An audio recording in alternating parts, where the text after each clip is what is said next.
Let's switch gears over to the Russian-Ukraine conflict, if we could, gentlemen. Scott and Carl, any of you can jump in on this. I mean, is Zelensky going to get his $60 billion, and is that going to be enough to pay the pensioners, rebuild probably the outskirts of Kiev, and fire back, or is it game over as we know it? Carl, I've been nonstop, so why don't you pick this one up, and then I'll take off you. Okay, you can drink some water, Scott. The Ukrainian military are being demechanized right now. I mean, there's not enough 155 millimeter shells to go around because Israel needs them. Israel is complaining about not getting enough 155 millimeter shells so they can commit genocide in Gaza. You know, they're not getting enough supply from the United States. The entire industrial military complex of NATO, of not just US, but also European countries, can even come up with enough the equipment for Ukraine. The start of this conflict, we're talking about Ukraine is going to be a quagmire for Russia. You know, Russia's capability is going to be grind down in Ukraine. But what we're seeing is the opposite. Russia has methodically been grinding down Ukrainian military forces, and along with it, all the NATO trained, NATO supply units, but also the ammunitions and weapons being supplied, all the weapon system being supplied by NATO. So for me, like, Russia is not in a hurry to, like in the Europe and in the West, we keep on hearing like scaremongering talks about, oh, if we don't fight Russia in Ukraine, we're going to have to fight Russia in Paris. You know, that's ridiculous. You know, Russia has no interest to push beyond Ukraine. But Russia is also at a point where, Russia economy is chugging along. There's very low unemployment rate. You know, Russia, they're having a war economy. The deindustrialization that started with the collapse of the Soviet Union, we're seeing a reversal of that. You know, now the Russian factories are humming along. They're actually outproducing the entire NATO alliance right now. So I don't see what hope Ukraine has at this point. For Zelensky, he probably just want to continue his grift. But for Ukraine as an independent state, the future looks pretty bleak. I mean, that's my take. I'd like to hear your take on this, Scott, because you have spent way more time covering this and observing this. Well, I mean, first of all, I agree with your conclusions that Ukraine is not doing well, and that Russia is, Russia. First of all, Russia's not taking its time, but Russia isn't going to do is be precipitous in its actions. There's an element of escalation management taking place here. Ukraine wants NATO intervention. They're begging for NATO intervention, and indeed, you see, because of the desperation of the Ukrainian situation, some NATO members, France in particular, are talking about sending NATO troops in a non-NATO capacity to help out the Ukrainians. What the Russians don't want to do is do something that, let's put it this way, if Russia wins too quickly, and what I mean by that is if Russia is pushing Ukraine while Ukraine's still viable, then NATO may think that they can come in and do some sort of CPR on Ukraine and keep it alive. So what Russia is doing is creating a situation where they're going to let the Ukrainians die a gradual, natural death. So that no one can say, oh, well, Russia murdered them. It's going to be, oh, Ukraine just didn't answer the phone today. They died in their bed asleep. Now, it's a product of the violence of the war, but what's happened is this conflict has become normalized in the minds of many. I mean, think about it for a second. the level of violence that's taking place on the battlefield in Ukraine between Ukrainians and the Russians is beyond the imagination. That's not me saying. That's Christopher Cavoli, the commander of U.S. ground forces in Europe. It's stunning. Any other conflict that did this, there'd be headline news. I mean, if you had a conflict right now, if you had a situation where a nation suffered 1,000 dead in a day for 5 days straight, the New York Times saying, "My God, look at the fighting! This is horrible. We have to stop this conflict." Well, Ukrainians are losing 1,000 guys a day, and they've been doing that for, coming on 2 years now. And it's just become normalized. The violence has become normal. We're used to seeing dead bodies, destroyed tanks, destroyed artillery, videotapes showing death. It's become normalized. So we are no longer surprised when we see a video of dead Ukrainians or dead Russians. We're just like, oh, that's the Ukrainian-Russian conflict. We got that. So what the Russians are going to be doing is just allowing this violence to continue in a way that's overwhelmingly in their favor. I mean, you can read the reports from British intelligence about the Russians losing 750 guys a day. No, the Russians today are losing the lowest number of troops they have since any time in this conflict. If you take a look at the casualty distortions, we're talking 20, 30, sometimes 40 to 1 casualty ratio. Unsustainable for the Ukrainians, very sustainable for the Russians. The Russians also have to manage victory with their resources. You have to be careful about overrunning your capacity. Russia learned this the hard way when they pushed Ukraine early on. Russia went in with 180,000 troops, took over a lot of territory. The Ukrainians resisted a little bit stronger than they wanted, but Russia was in the process of trying to intimidate Ukraine into accepting a peace settlement, which we now know is the Istanbul Communique, and they almost worked. The Ukrainian negotiators signed off on it. It was only through the intervention of the West, Boris Johnson's ill-fated trip to Kiev, pressure by the United States, that Ukraine turned down the Istanbul Communique. But when Ukraine received $45 billion worth of new Lend-Lease aid from the United States and from Europe to rebuild their army, the Russian forces were too thin. And so when the Ukrainians counterattacked, that's how Russia ended up losing Kharkov and losing the right bank of Kherson because they had insufficient resources to the task.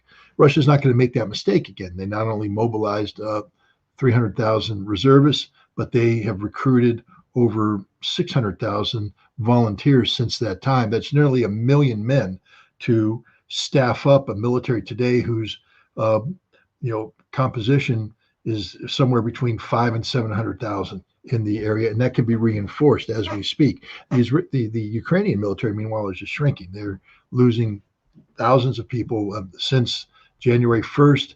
They've lost, I think, 80,000 people.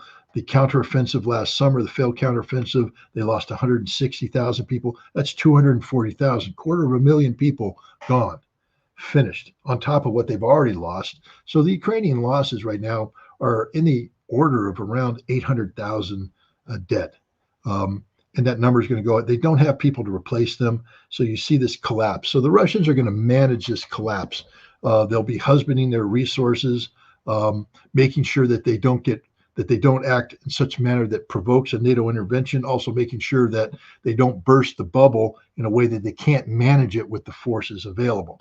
You see the Russians talking about the creation of two new combined arms armies. They're talking about a Northern Army group. They're talking about a Dnieper River flotilla. Why would you have a Dnieper River flotilla unless you control the Dnieper River, which they don't yet, but they will because they're planning for it. And so I think you're seeing Russia with a very concerted effort. To what end, though? Russia has said from the very beginning that this is about denazification. That's the elimination of what they consider this cancerous ideology of Stepan Bandera, ultra-Ukrainian nationalism that led to not only the 2014 Maidan coup, but has been a driver in the cultural and ethnic genocidal mindset of the Ukrainian government. That has to be eliminated. And the demilitarization. NATO is by any definition, a literal proxy. Ukraine is a literal proxy of NATO. So demilitarization means literally the elimination of the Israeli or the Ukrainian military. The Russians have not been talking about how they're going to do that and what's it going to look like. Because remember, Russia has been hoping for a way to breathe life into the Istanbul Communique to keep it viable. But I think right now Russia says that that's not viable anymore. This notion of a Swiss-based peace conference is sort of ludicrous, because how can you have a peace conference if Russia's not invited to it? And if you listen to the words of the Russian ambassador to the United Nations recently, he said that the world's going to have to get used to the fact that the only solution here is going to be the unconditional surrender of Ukraine. Now, the unconditional surrender of Ukraine can go one of two ways. It can go to the physical destruction of Ukraine, meaning that Russia will take over Odessa, Russia will take over Kharkov, Dnipropetrovsk, Mykolaiv, and absorb them into Russia as an extension of the Novorossiya territories they already have, Kherson, Zaporizhia, Donetsk, and Lugansk. And then treat the rest of Ukraine as this rump state that will never have economic and political viability. That's one way of doing it. But there's a Ukrainian government in exile today in Moscow that's looking at the future, and I've spoken to some of the politicians involved in that. And what they're speaking of is a different scenario, a scenario where Russia will allow Ukraine to exist, inclusive of Odessa, Kharkov, Dnipropetrovsk, Mykolaiv. But this new Ukraine will be totally denazified. And the government that comes in will only exist as part of a Ukraine that has formed a political and economic union with Belarus and Russia. So it's sort of like a mini Soviet Union, except that Ukraine will be sovereign. But the important part about it is that Ukraine will never be a part of the European Union and never be a part of NATO, that they will be tied in perpetuity to a union with Belarus, Russia. And actually, if you think about it, that's Ukraine's best option, because the defense industry base that they had now can be rebuilt and plugged into the Russians, who will make them economically viable. Their agriculture, instead of being seen as a threat by European farmers, will become part of Russia's agricultural dominance of the global market. And here's the other thing too. Ukraine will be part of a geopolitical system that sees Russia and China working together in concert.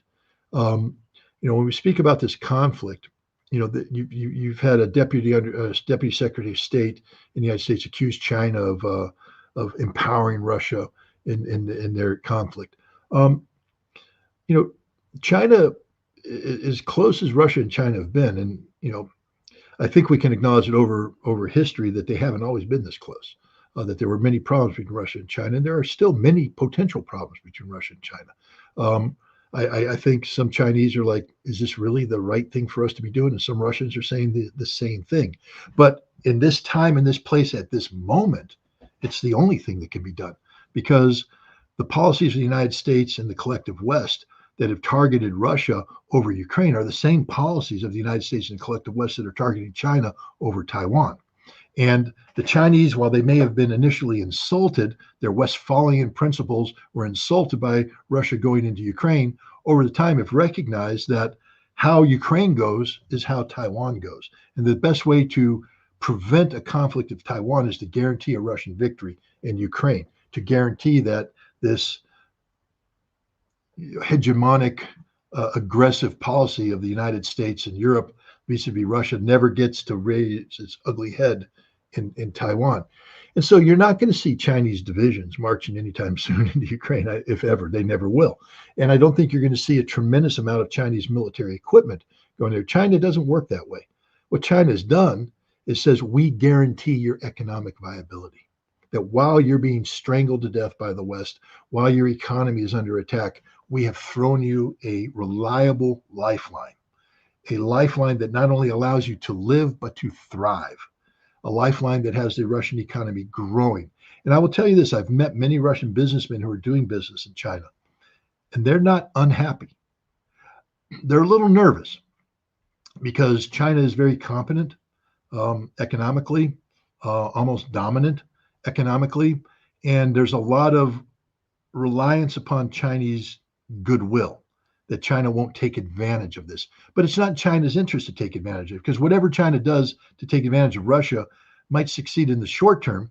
But understand this, China, having looked at what happened, understands that if the West turns against China and seeks to shut down supply chains, access to energy, etc., that China could be in a problem. And China is too big to have a big problem. In China, if you have a catastrophic failure of the economy, it means that millions, hundreds of millions of people will suffer. And the Chinese government's not in the business of allowing its citizens to suffer. So the Chinese now look at Russia and they say, we are going to become interconnected to you on energy, that we need your energy. So now Russia has some leverage over China. And not that they need leverage, but what I'm saying is it's like mutually assured destruction on the economy, where without Chinese economic assistance, the Russian economy would falter. And without Russia's energy assistance, the Chinese economy would falter. And together, they say, because we're now connected, it's in our mutual interest to both succeed. They're working together, and they have the Shanghai Cooperation Organization is a very effective forum. The BRICS is going to become a very effective forum. Both China and Russia have committed to creating the Eurasian Economic Union, creating this giant landmass that's totally dedicated to economic development that benefits all players involved. And even if you're not a member of the SCO or BRICS, like Iran is, so they're going to benefit. But let's take North Korea. They're not a member, but they're benefiting peripherally because China and Russia now have, I believe, rightfully recognized what the West was trying to do to North Korea. Because remember how the West was seeking to isolate Russia on Ukraine and China on Taiwan. They've been trying to eliminate North Korea all along, strangle them economically, weaken them militarily, make them irrelevant. And so Russia and China both throw North Korea the ultimate lifeline. They said, we don't care about sanctions anymore. We're going to do business with you. We're opening our border. And while North Korea may not be a member of BRICS or the Shanghai Cooperation Organization, they might as well be, because they're going to get the benefit of that economic flow. North Korea is going to be plugged into Russia, plugged into China, and they're going to receive the benefit of that, and they're going to thrive. This is the direction that we're going. China and Russia are working together in concert, and this is the death knell for Ukraine. We see Ukraine right now. In some ways, I feel bad for them. I try to maintain an element of humanity here. On the other hand, because they support Banderists, I have no sympathy. But you've got to put yourself in a Ukrainian shoe and just sit there and say, the Russians have crushed our air defense. They're blowing us up at will on the battlefield. These FABs, these Shahed drones, the missiles. There's nothing we can do about it. We keep begging the West for more air defense, but nothing's coming in. Then Israel on one day says, oops, we're being attacked by Iran. And the whole world runs to Israel and creates missile defense for Israel. And the Ukrainians are going, couldn't we get some of that? But here's the ultimate reality. The world rallies to Israel because Israel has bought the allegiance of the world. In the United States, AIPAC brags openly about how they're going to put $100 million on the barrelhead this year to buy Congress, to continue control of Congress. Joe Biden has taken over $11 million of pro-Israeli money over his career. Almost every major American politician today in Congress is bought and paid for by Israel. The American media is controlled by Israel. In Europe, it's the same thing. And so because of this, we run to Israel's assistance because Israel has commanded us to do so, because they own us. Ukraine, though, doesn't own anything. They're owned by the West. See, Ukraine is the tool. They're not an ally. We don't like Ukraine. We're not the friends of Ukraine. We've been lying to Ukraine from day one. They will never be a member of the European Union because they don't qualify. They will never be a member of NATO because they don't qualify. We keep throwing promises out there, luring them in, but we're only using them as a tool for a broader policy of bringing down Russia. Our goal isn't to empower Ukraine. Our goal is to weaken Russia using Ukraine. And like any tool, we will run it down until it's broken and then we'll cast it aside. And right now we're in the process of watching the broken Ukrainian tool be cast aside. And it's pretty difficult for the Ukrainians, having been lied to this whole time, being told how special they are, how much friends they are, to realize that they have never been well liked by the West, that the West doesn't care about them, that the West was willing literally to fight to the last Ukrainian. And now that the last Ukrainian is on the horizon, the West is going to throw them away. And it's in some ways, it's very sad. It's a sad state of affairs to see that happened, and to know that this was a predictable outcome, to know that there was no way Ukraine was ever going to emerge victorious, and that Russia was not going to allow itself to be defeated, and that the best thing that could have happened to Ukraine was for Zelensky to sign off on the Istanbul communique. Today, Ukraine would be a physically intact nation. Tens of millions of people would not be displaced from their homes. Over $1 trillion of damage, some of it irreparable to their infrastructure, wouldn't have happened. And 800,000 Ukrainian soldiers would be alive today. Fathers, brothers, uncles, sons would be home with their families, contributing to the economic and political well-being of Ukraine. That's not going to happen now. They're all dead. The nation's destroyed. And it's sad to watch this happen. I like to see, look at the future prospect. I mean, I think I remember watching a Japanese documentary filmmaker who is based in China. He interviewed a Ukrainian woman who settled in China since the war, and he was very surprised to hear the women who is used to live with her mom in Ukraine, but she lives in China with her husband. But the mother decided to travel back, but to Russia. The Japanese filmmaker was really surprised to find. So why you guys are from Ukraine? Why would your mom to go live in Moscow? And the mother explained it. I grew up in former Soviet Union. I mean, Ukraine, Russia, it's all the same to me. And the reason I chose to work in Moscow is because Russia and China have open borders. For me, it's very easy to visit my daughter. I only have one daughter. She lives in China with her husband, and it's convenient for me to work in Russia so I can visit my daughter anytime. I would not be able to do that if I live in Ukraine. And on top of that, Ukraine doesn't have an economy right now. 就是哈尔科夫的市中心，历史的市中心。我的大学也被炸了。你的大学也被炸了？是的，那是我重大新闻，这就是这栋楼光新闻。Hello， 大家好。大家好。我现在已经没有力气介绍我们自己了。大概在半个小时之前，遭受了那个轰炸机的轰炸，然后完了之后，我们的房子已经开始晃动了，过来也碎了。声音特别大。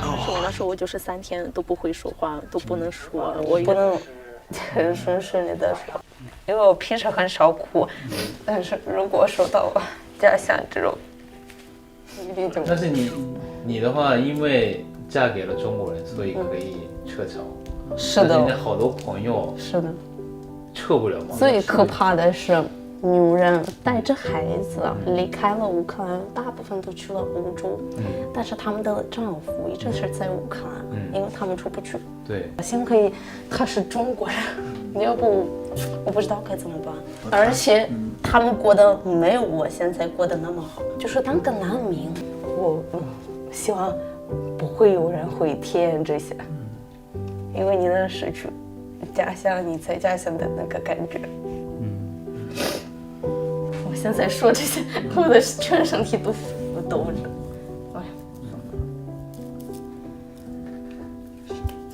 那你妈妈现在在哪？在俄罗斯。在俄罗斯？不在哈尔科夫？很奇怪是吗？对呀。乌克兰人在俄罗斯。对呀，为什么不在哈尔科夫呢？在乌克兰人在俄罗斯不危险吗？没有任何问题。为什么没有任何问题 ？Привет。你好。你好。哎，妈妈现在在哪儿？妈妈现在在俄罗斯，在莫斯科。因为你是乌克兰人嘛，所以为什么住在莫斯科呢？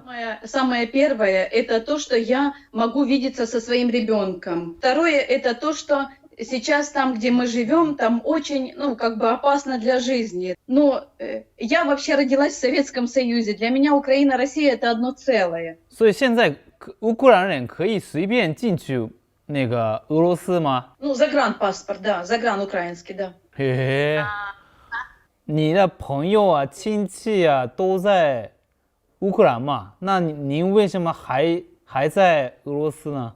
Просто мои родственники, они же сюда не приедут. Я Мне здесь спокойно. У меня здесь ребенок. Вот это для меня важно, что я встречаюсь со своим ребенком. Иначе я с Украиной я не смогу встретиться с тобой. Мне как маме, для меня самое важное это мое дитё. Я же одна, поэтому для меня важно самое главное в жизни это ребенок. And this made me think, like really a Russian victory in Ukraine actually means millions of Ukrainians. By the way, like over 2 million Ukrainians, they went to settle in Russia. There are millions of Ukrainians who went to Western Europe, but also millions of Ukrainians who decided to settle in Russia. So I think with the Russian victory in Ukraine, there's a real chance for reconstruction. I mean, look at Chechnya. Chechnya was absolutely destroyed in the Chechen War, but today Chechnya is thriving. Chechnya has been rebuilt, and look at the Mariupol. That got completely destroyed. Today Mariupol has been rebuilt, and that is only made possible because of the Russian victory. So I actually believe the best case, realistically best case for Ukrainians right now living in Ukraine is a Russian victory, a final resolution of the conflict, that there will be a chance for reconstruction, because China is also interested to expand the Belt and Road Initiative to Ukraine, and China has the capital for investment to China. If anything, look at the records of NATO countries, in terms of reconstruction. They occupy Kosovo since 1990s. Kosovo is still the shithole of Europe. I mean, it's still a place plagued by organized crimes, prostitution, drug trade. It's still under NATO occupation. I mean, there's no reconstruction to be speaking of, because this is not the job of NATO to do economic investment and reconstruction. But this is where China and Russia can work together,